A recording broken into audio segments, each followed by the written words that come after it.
Hey, welcome into Small Town Charm. My name is Daniel. We got Mike here.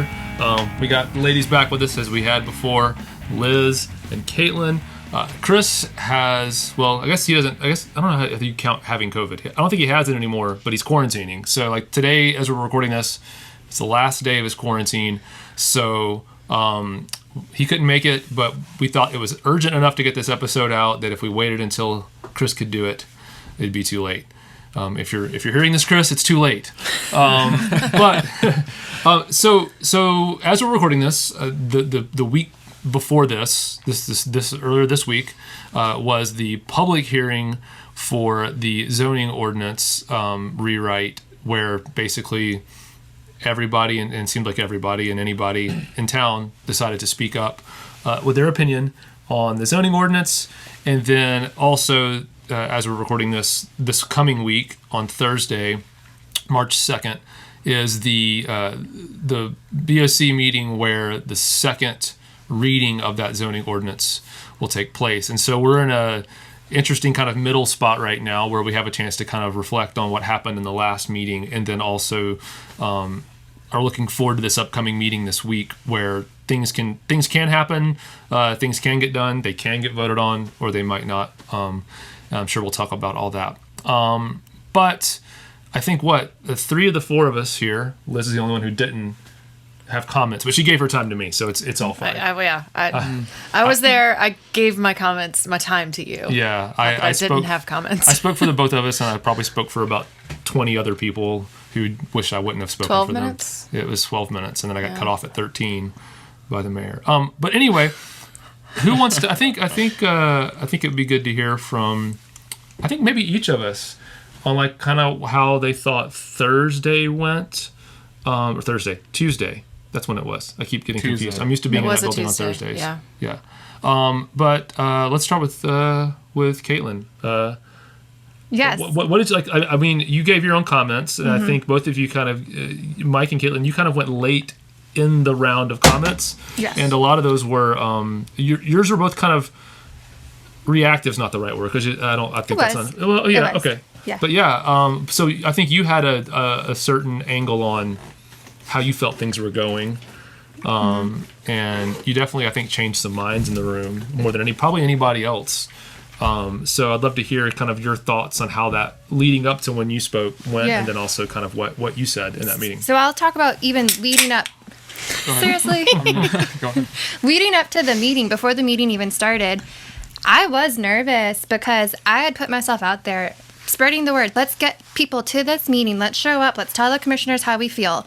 Well, what if a room full of people show up and they feel a different way than I feel? And then I'm like, yes, everybody came here. And then I'm listening but oh no, they don't have the same point of view as me. So I was kind of nervous that could happen. I didn't think it would. But then when the meeting happened, the room is packed. There's a lot of people in purple, the shirt that I'm wearing, or other purple shirts because they didn't pick one of these up that we had made. So I'm there. I'm feeling really good because people showed up. People are wearing purple, and then they start commenting. And I'm such a nerd, but I took my phone out and I was keeping tallies of how many people want CD5, how many people don't want CD5. And so every time somebody spoke, in your case, I gave you 4 check marks. Took 4 slots. And so I did that because I wanted to make sure that I wasn't hearing what I wanted to hear and not paying attention to things that were said that didn't necessarily agree with what I wanted to hear. And it was overwhelmingly in favor of we want CD5. Even the people that don't want CD5, they still want a village. And that was another thing that I kept hearing that was, we want a village. We want to make sure it's done smart, even from the people sitting in the other side of the room. And if you have never been to one of these meetings, that's another thing to point out is that there's 2 sides of the room, and it's kind of like a wedding. Like, are you on the groom side or the bride side? Because this side is the pro, well, they're both going to say they're pro-growth as long as it's managed and smart, but the smarter pro-growth side, and then the more... the smart side and not smart side, yeah. I'm not going to... Well, okay.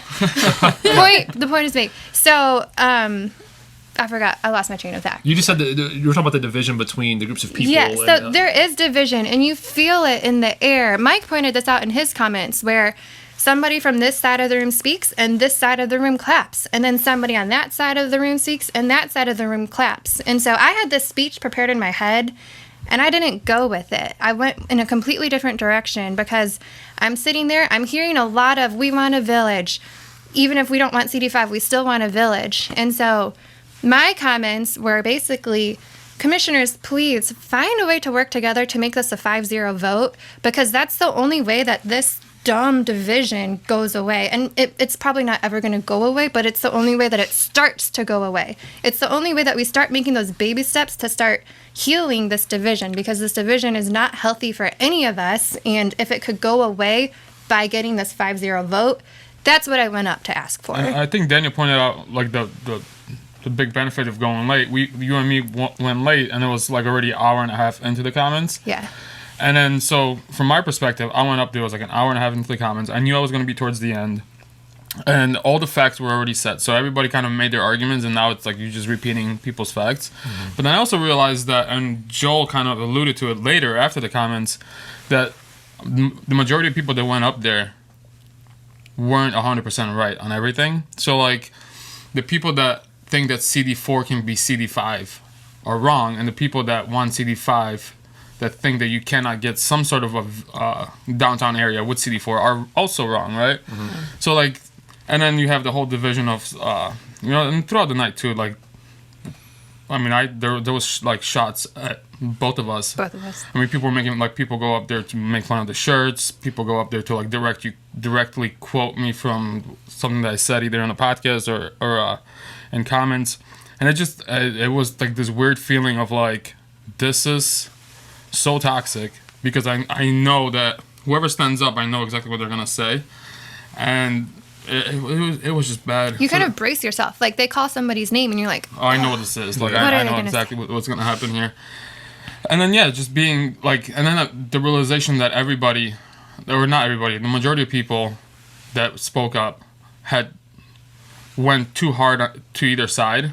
It was just like, you have to just meet in the middle. Just get something going to where each side feels like they've gotten ahead in this process. Because if you don't, this whole entire thing of name calling and calling people's phones and threatening people is just going to continue. Like, if you pick a definite loser and a winner, it's just going to get worse and worse and worse. And I'll say something that personally affected me today. So I went to church today. We go to church every Sunday, and I got this very weird text message from somebody who said, I need you to call me back right away. And it was someone that I do a little bit of business with. And so I left my church service to go call this person back. And it turns out it was just a spammer. And it was, not worth my time to leave church over. But I left church to go take this phone call because of what's going on in this town. Mm. Yeah. Someone's called me personally with a threat. Someone has gone to people's employers with threats, or I don't know what you would call it, but there's so much going on in the background that I was so mad at myself. Why did I leave church to take this phone call in case it was related to this or whatever else it might be? And it was just a stupid little scam, but I thought it might be another one of those threats, or it might be something where someone's trying to threaten my job or whatever it might be. Right. It puts you on edge of, like, this is kind of you've kind of come to understand what, like, the playing field is like for this kind of stuff now in town, and it feels like, yeah, in the back of your mind always is like, oh, someone might come after me because of something I said about an opinion about, zoning. It's just crazy. Yeah. I want to ask you guys about the 5-vote thing, but first, before I do that, I want to make sure that, Liz, you're the only one, I'd say the only one who wasn't, I think, in some way. I was definitely doing it because I was kind of towards the middle of the comments, and then Mike and Caitlin already mentioned it too. Everybody else here was listening to other people's comments partially with the idea that maybe we'd get up there and say something to respond or go along with it. Mm-hmm. You had the interesting perspective of not having to put public comment out there on a pedestal, in response to anything. So you probably, in some ways, might have been thinking more clearly than any of us because you were just kind of observing and listening. Yeah. So, like, what did you take from all of it? I mean, a lot of it, like you had rehearsed your comments at home before we went, so I had. It was more to see how many people had to give me their time. So, Liz, how many times did you listen to his speech? It was just the once. Okay. And were you giving him a standing ovation every time he finished? I did not, unfortunately. I did. I was given the warning of, hey, before I start, this is going to be like word vomit, like lots of facts. He's like, don't correct me on it. So I had to I was like taking notes at like, oh, you just mentioned sprawl. You need to add a definition of that, or like something like that. So like there were a few notes that I added here and there, but I had the convenience of at least knowing what you were going to be covering with your comments. So I definitely felt like the facts were covered and a lot of the data was covered because that's what you did for 12 minutes. It was interesting. 13 and a half. I was timing you too. Hey, she cut me off early. That's what Liz She said. did. She cut you off about 30 seconds early. I should have had my own timer. Yeah, anyway. They used to do that back in the BOMA days too. Yeah. That's okay. At least this mayor will look me in the eye and shake my hand. It's a different story. We'll save that for another day. It was interesting because, I mean, like you guys have said, it was very, very divided and very polar opposite of either growth is terrible, let's not do it, or yes, let's do it. So it was interesting in the comments. I guess it's the nags. A lot of that side was more thoughts and I feel this way. There is still like a clear lack of facts and data and because they don't exist. Right. It's hard to quote data when it's not there. It was just interesting how blatantly obvious it was, and some borderline racist comments were not borderline. Oh yeah, they're pretty racist. Yeah, talking about school ratings and stuff. So it was kind of sad, honestly, to be in the witness of the comments, and the people that made them feel very strongly about them. Otherwise, they wouldn't be making them. And I think that is what it makes me sad. It's because they do truly feel that way. You don't go up in a public forum and say that if you don't truly believe it. And think everybody else is going to be okay hearing you say that. And it wasn't anything that was like overly like bad. It was just the sentiment of if you allow poor people here, they're going to do poor people things. And poor people things to these people are things that end up in crime and your home values going down. None of the data supports that. There's no data out there that says apartment buildings will bring down your home value or your school ratings. But some people feel strongly enough about it where that's why they're fearful of growth. And there was someone who made a great comment about apartments in Nolensville are going to be priced appropriately for these large corporations that are building headquarters in Nashville. So Amazon being one of them. Amazon. I used to work at Amazon. I don't work there anymore, but I have my Amazon swag on. And he's absolutely right. Amazon, I witnessed it when I worked there. They're bringing in a ton of people, but the people that they're bringing in, they're a lot of times not married and they don't have kids. And that's why I didn't fit in, and that's why I don't work there anymore. Because I'm married with 4 kids, and I'm not able to... Married to a child, yeah. And that too. So I have 5 kids, I guess. So the Amazon workers and so on are going to be making like $150,000 a year living in an apartment in Nolensville, but then they spend their money in all of the businesses that Nolensville has, contributing to the success of all of these businesses, not just the one single person that wants to come here and move here and destroy Nolensville. Right. That's what I look for when I look for an apartment. Plus, I mean, if you're like, not even if you don't even have to be single, like just if you're just married, if you're a dink, right, dual income, no kids, like you don't necessarily want a house. I mean, houses come with responsibilities of like, if you're on a younger side, now you have to know how to change your air filters, and you have to know, like, you have to have a network of contractors. If something goes bad, you have to cut your own grass. All like, if I was 25 with no kids, like I wouldn't want a 3,000 square foot home. That's, right. Like what's the point of that? And there's nothing that's less here. So you either get like a new construction 3,000 square foot home, or you don't live here, right? Because we don't have a secondary option. I mean, sure, fact check me and tell me we have cottages for 55 plus under some townhomes, but the option's so limited, it's not an option. Like right. It's not. There's no supply of that where it's a viable option for a significant amount of people. So there was some interesting talk after. I want to ask you guys about where the thought. It felt like everybody after you both spoke, you both mentioned wanting to have a 5-0 vote on something to kind of put an end to all the toxicity. and it seemed like everybody after that, on either side of the issue, all were asking for that same thing. Yeah, I was gonna say how brilliant that was. That like you guys were the first to like really voice that in public. Well, comments, Mr. Gill, and- Russell Gill was the one who I first heard it from. Right. He mentioned it on the social media platform. And so that's when I heard it for the first time. And like I said in my public comment, that comment was the one that stood out to me the very most. Right. And so that's the one I'm focused on. So, I was actually going to be my next question. So you kind of answered. I was going to ask where that came from, where that idea came from. Well, you should have listened to my comment. I know, right? Well, once you said that, I remembered that. Yeah, you did mention. You gave him credit for that. Yeah. So kind of out of that, the discussion after all of that, all the public comments happened.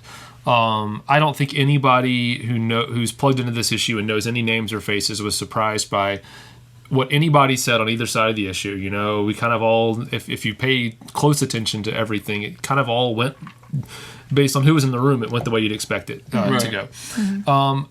So after all the comments, they continued the meeting, and it seemed like Joel Miller was working to try to find some version of a compromise. The hardest out of the 5 commissioners.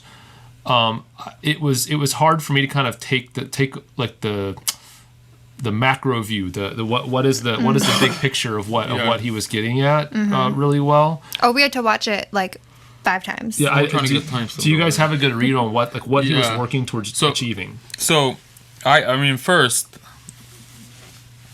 I do want to point out that like. So there isn't anybody that I agree with more on an issue-to-issue basis than with Derek, obviously.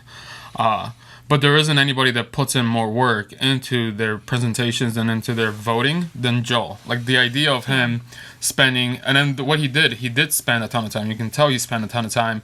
He not only presents an idea, he doesn't just sit up there and say, hey, I think that I want to make an amendment to put an overlay in as a compromise. He goes, puts an overlay in, presents it, writes it up, puts it in the presentation, and then teaches the entire board for 20 minutes his line of thinking, which is an insane amount of work for $400 a month, which is what they get paid. Right. But that shows that he cares, right? And if somebody cares this much, to spend this much time into it, they tend to be more. They tend to lean more so on the side of facts than feelings, right? Yeah. Because then you do have to go out there and find your facts to support your idea. So his idea is to. So the reason why CD5 and CD4 are drastically different, because if you have CD4, it pushes all the business on Nolensville Road. CD5, because of the requirements for business, not only allows the businesses to be on Nolensville Road, it pushes them into the parcel, meaning on secondary roads, which is what you want. So his idea, his overlay idea, accomplishes that, and it overlays parts of the triangle to force the development to build businesses and main streets that are not located in Nolensville Road, and then they'll get a density like with his idea, they would get a density boost of 2 units per acre per 5% of extra commercial that they would put in. So right now, CD4 has 12 units for 15%.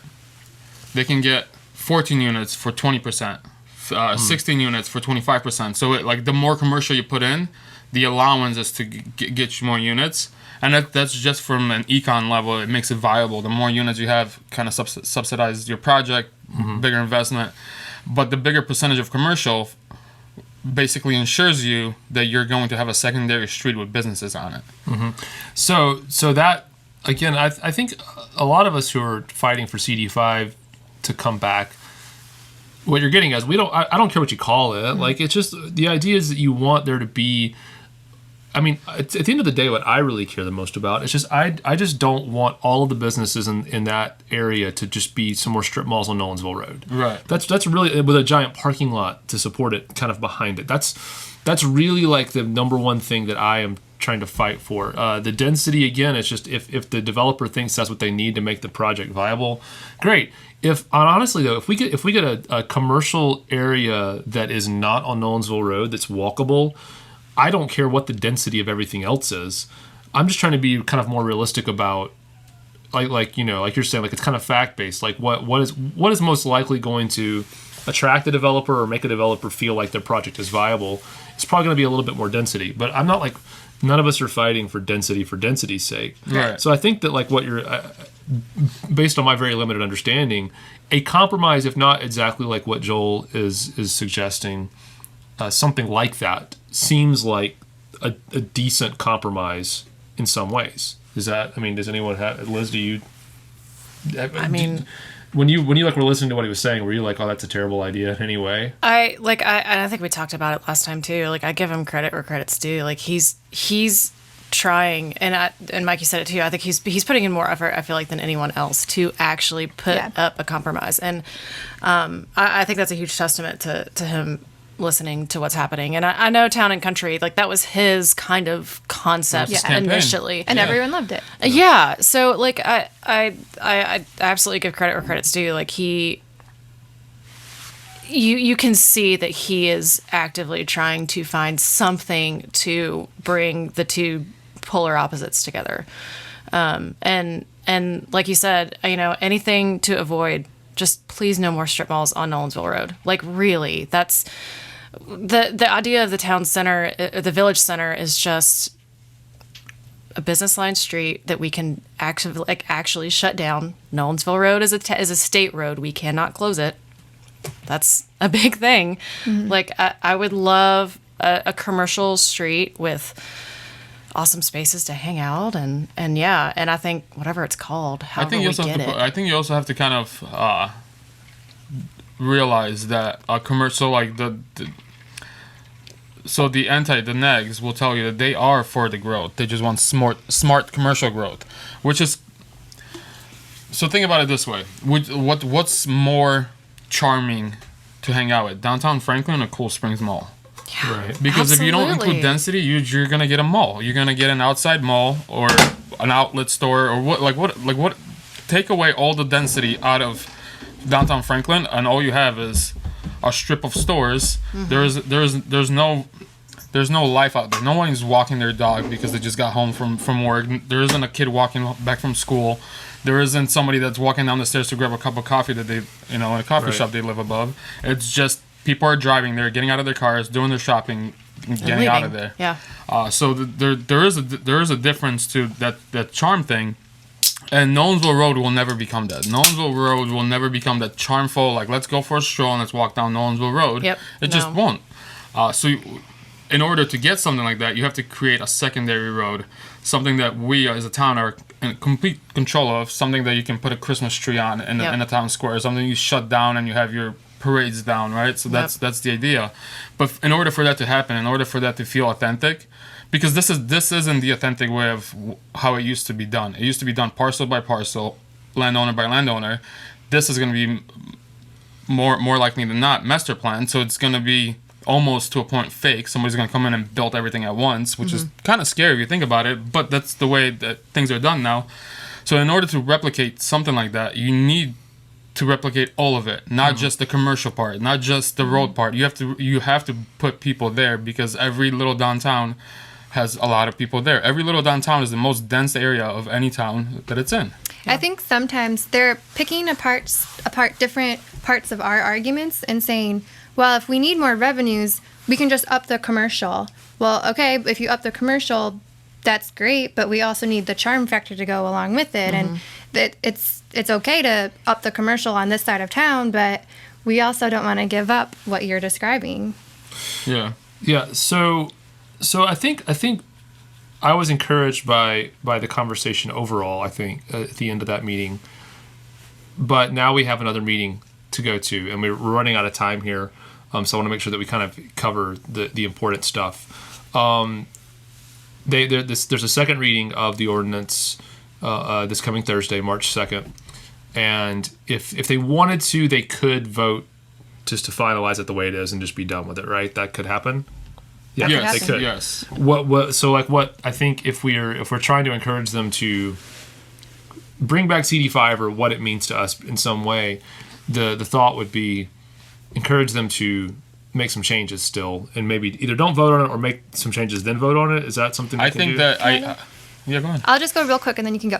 I would like to say, don't over-promise and under-deliver. Yeah. So there's this message floating around out there that we can still have a village in CD4. Okay, great. But don't overpromise and underdeliver. Make it actually practical. Just zone in a village. Well, yeah, overpromise and underdeliver. That, I mean, it's built at that point, and Yeah. Yeah. it's gone. We've seen a lot of underdeliver in Nolensville. Yeah. already. I think the public hearing, what the public hearing made very obvious, and trust me, goes against every fiber of my body to say this. What it made it very obvious that we're not ready, and the only way this passes is if the three commissioners that don't want the village initially try to get this over as quickly as possible and just pass it as was during the first reading. If they are actually honest and if they're actually honest about trying to make a compromise like that, it's going to take some time now. At this point, it's going to take some time because we left a public hearing. That discussion was left with so many unknowns. Derek was supposed to propose another amendment for density boosts. They were all going to try to rework the map a little bit. They were going to talk about the overlay. The only way they vote this through, I think, in my book, would be if they want to rush this and shut everybody up. So. And actually, I think they all agreed that they don't want to pass CD5 how CD5 was 2 months ago. They want to pass something even better. And so that's going to take work to figure out what is even better. Right. So, final thoughts, Caitlin. I know that we have some purple shirts still available. Yeah. And I think you kind of have a clearer picture than maybe any of us on like what we want people to do now. If they agree with kind of the perspective that I know we all have our own opinions individually, but collectively I think we have a similar goal, which is this commercial supported by residential, this town center village area. So what should people do right now if they're listening to this before March 2nd? What should they plan to do? Well, you should plan to get your babysitters lined up now because Thursday night, the place to be is going to be Town Hall in Nolensville, Tennessee. We're all going to be there. But really, if you can bring your 3-minute speech, that would be great. If you want to wear your purple shirts, we ordered some more purple shirts. They were a hit. We all knew who supported the village in their purple shirts. Spread the word. Reach out to us through however you're seeing this. Like, send us a direct message. We'll connect you with how to get a purple shirt if you want. Yeah. And then continue to email the commissioners. Let them know, what is your vision for a village? What does village mean to you? Why is it important to you? What are you scared of? And let them know your thoughts because it is a work in progress right now. And if they don't know what it is that we want, they might deliver something different. So let them know, what is your vision of a village? And then hopefully they can make it happen. Yeah. Yeah, and if it doesn't agree with ours, don't say anything. Just stay home, turn off the TV. Compromise is good, but it means that both sides have to give something up, and that's what we're asking for. Is meet us in the middle, and we can do this. All right. Well, thank you both, Liz and Caitlin, for joining us again. Just Chris, the last time. Yeah, because you're never coming back. We'll want you. All right. We miss you, Chris. Nice knowing you. We're just used you to get the zoning thing figured out, and now you're never coming back. And thank you all for watching, listening. If you like the show, please leave a review, share it with a friend, and we will catch you next time. I think Chris will probably be back next time as well. And who knows what we'll get into. We're digging into some pretty juicy stuff that we were trying to cross our T's and dot our I's before we talk about any of it. But that should be fun to get into at some point in the future. But thanks for watching. Thanks for listening. We'll catch you next time on Small Town Charm. Bye for now.